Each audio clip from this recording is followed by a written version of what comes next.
So I want to give a little explanation about my role in Detroit Story Shaper as community researcher for the community. What that means. It means essentially that I am a critic of communities, but not critical, a critic, just like an art critic or a film critic. Communities give so much value to society, but the success criteria and the narrative around those communities, especially here in Detroit, especially in a place where community is an art, to craft something.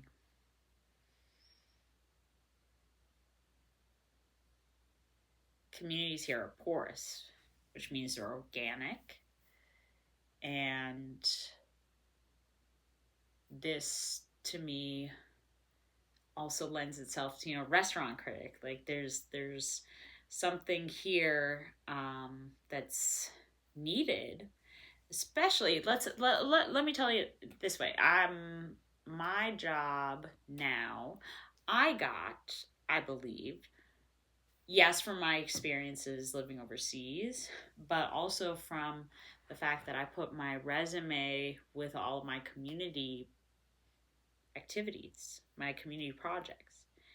And what that tells me is I know how to give value to these communities, and I participate in them, and I understand them, and I just want to make them better. And my words are just my words, right? I have no power. And I could wield power, but how long will that power last before someone turns against me? So, yeah, I think that we need a critic for communities. This could also maybe help funnel and channel when there is issues within communities, because this is going to happen as we switch over to a more communal lifestyle. And by critic, I don't mean like, again, that critical. I'm not breaking it down. It's more a critic saying these are the things that we are critical, and we are breaking it down, but it's because we are lifting, and we are essentializing in a abstract way so that it can be awakened in others. It's a translator. That's what a critic, I think, actually is. It's a translator and an expander, right? So cognitive coaching is a method that I've been trained in. And I think because of my unique experiences in terms of language acquisition. So I went from zero, like I was made in Tunisia, as my parents like to remind me.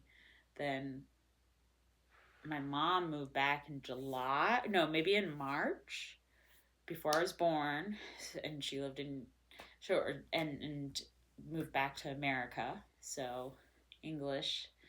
Then I was born, and my then when I was 4, I moved to Mexico. And so then I lost all that language. I was just about like speaking and stuff. So,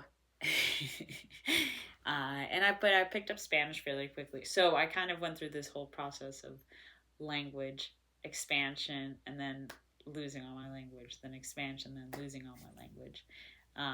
And this created, I think, really strong connections, because I'm constantly being tested, but those strong connections also make you really like anxious and,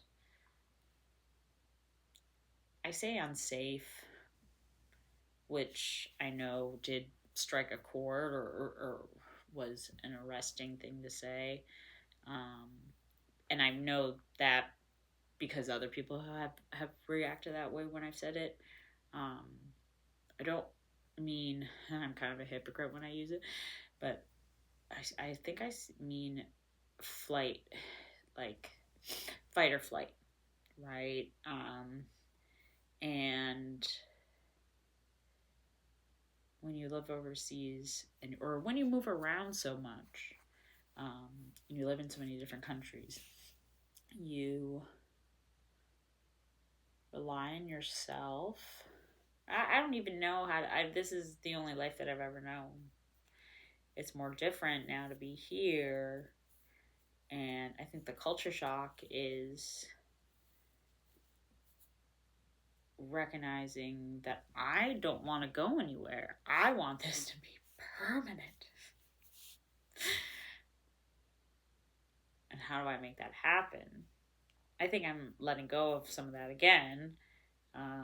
It's a constant dialectical progress of growth and rebirth and death and growth and rebirth and propagation. But yeah, community critic.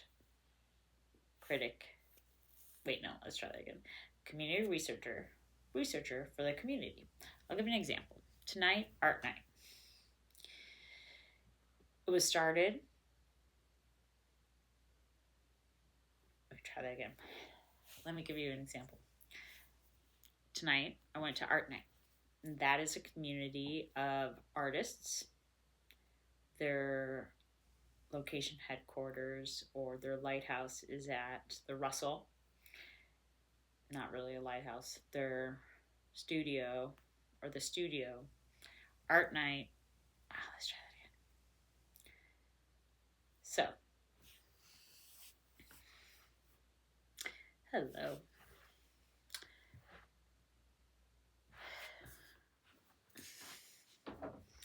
Hello. So, what is a community researcher for the community? It is a critic, first and foremost.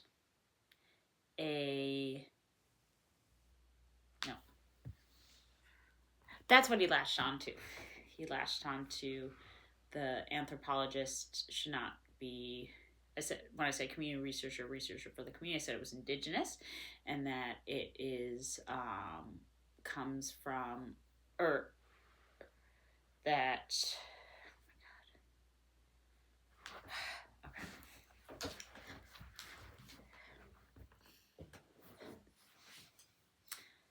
Hello. Today, something pretty inciting happened.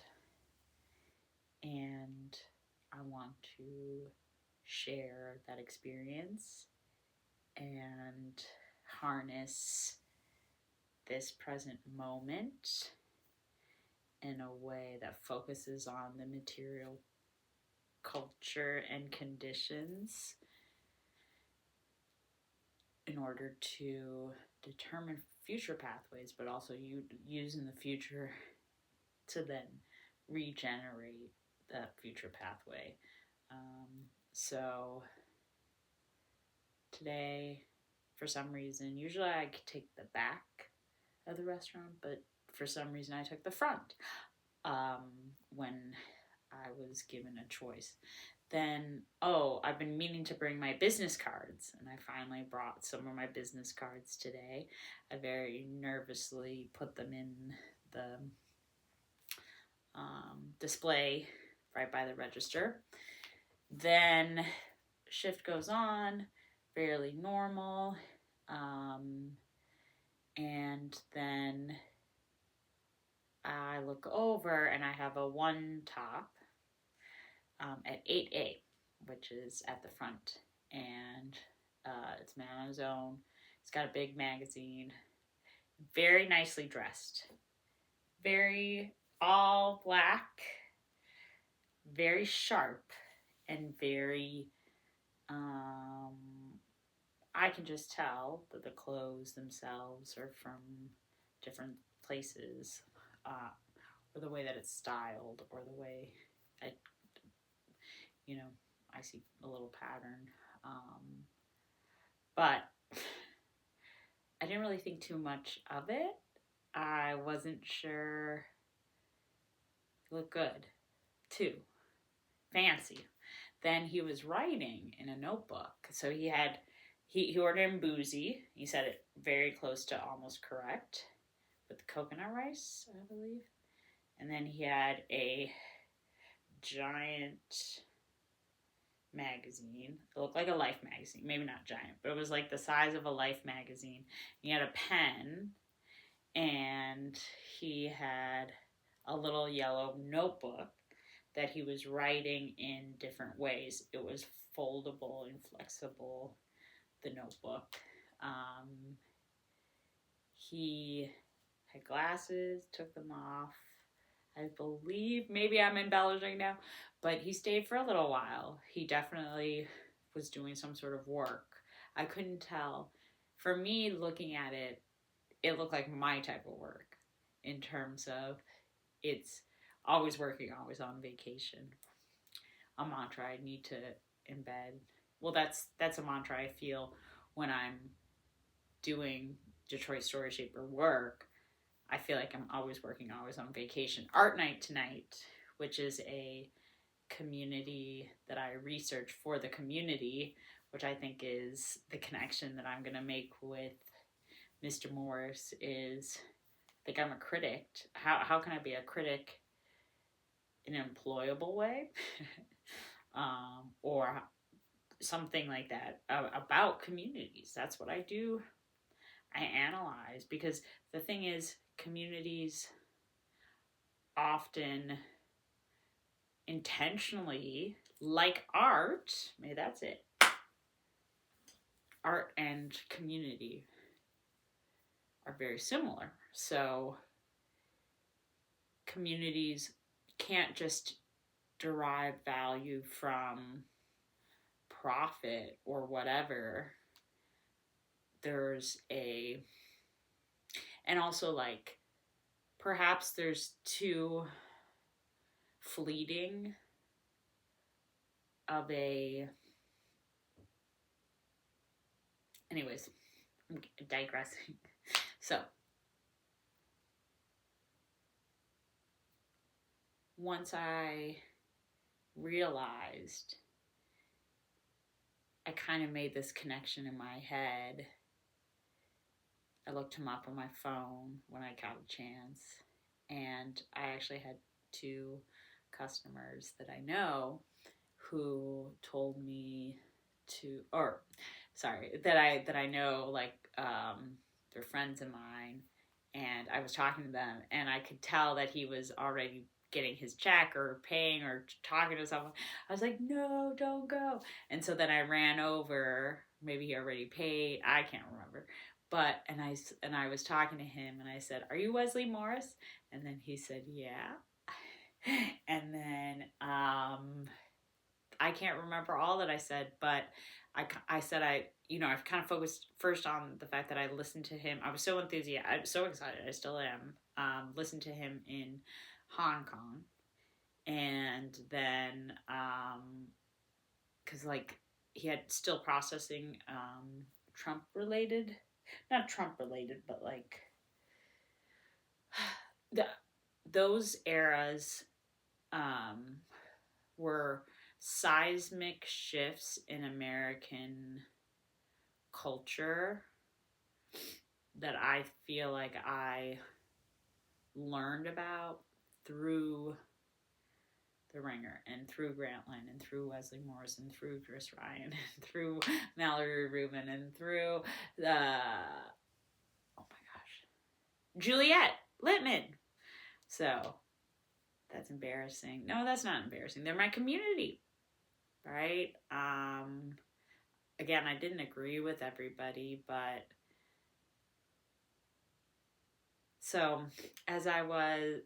yes, going back to the story. He, I don't know. I can't remember the story. That's not the important part. Material conditions.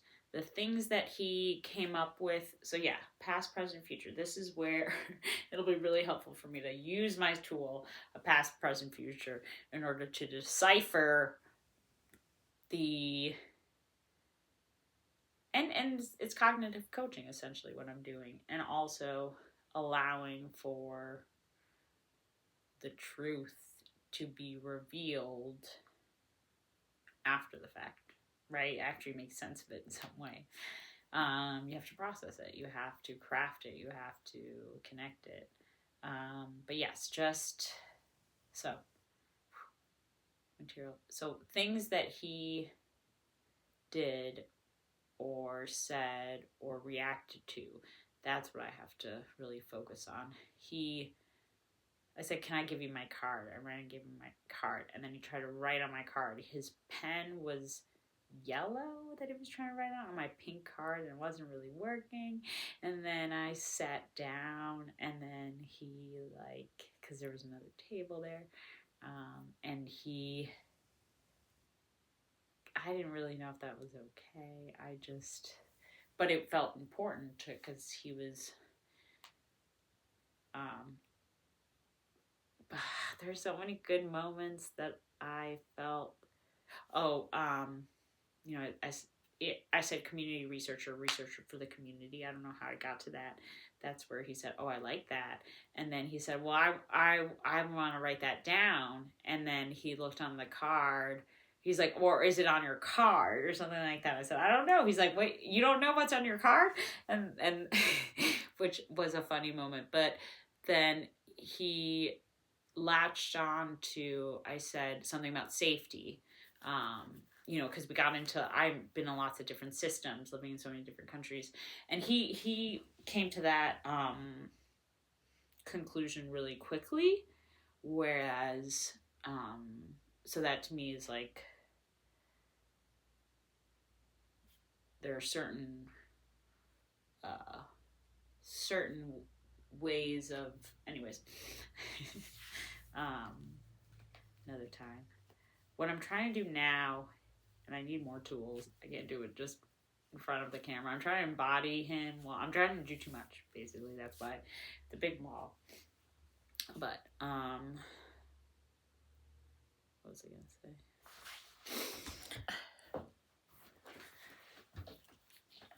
So,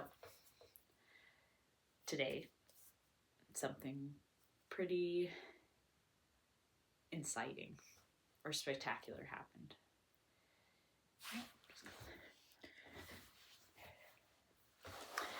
So, something pretty cool happened. Ugh. So, I'm going to go through today the experience and some of the things that I've been thinking about and really like. Why, hello. Z here. I just attended art night, just got back, and as community researcher for the community, I gotta say it was a really good night. It felt like our community, and art night is a community I am definitely a part of, so take everything I say with a grain of salt. But the night itself, I've heard in the past from people that sometimes the club component of art night overtakes the art, and this time they left the lights on a lot longer, which was, in my mind, one of the reasons why it was more successful for the artists. It was all in the hallways, so we were more packed and squished together. Like I said, this is also for the industry, so, being able to have a space for creatives, especially the younger creative generation, though we're multi-generational, as my dad came to this art night. Again, I do that more as a test, right? I am a temperature check. But trying to take some of these experiences that I've had and generate new knowledge by exposing myself to these different areas and always embedding a component of my experiences. Hello. Zena. Z here.